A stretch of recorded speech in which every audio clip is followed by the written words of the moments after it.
భక్తులారా, నేను మీ ఇష్ట దైవమైన అయ్యప్ప స్వామిని. నేను మీకు ఒక ముఖ్యమైన విషయం చెప్పడానికి వచ్చాను.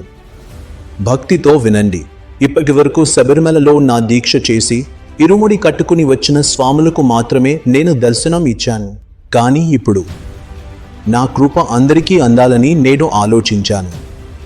స్వాములకు మాత్రమే కాకుండా సాధారణ ప్రజలకు, పిల్లలకి, పెద్దలకు అందరికీ నా దర్శనం దొరకాలి అని కోరుకుంటున్నాను. శబరిమలలో ఎలాగా మకర జ్యోతి కనిపిస్తుందో 2016 సంవత్సరం నుండి ఇంకొక పవిత్ర స్థానాన్ని నేను ఆశీర్వదిస్తున్నాను.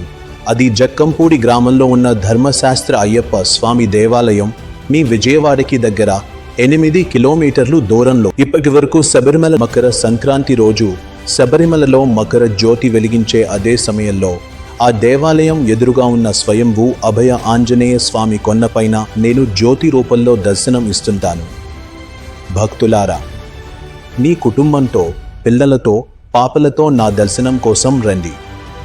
నా ఆశీర్వాదంతో ఆరోగ్యం, ఐశ్వర్యం, సంతోషం మీ ఇంట్లో నిలిచి ఉండాలి. సర్వే జనా సుఖినో భవంతు.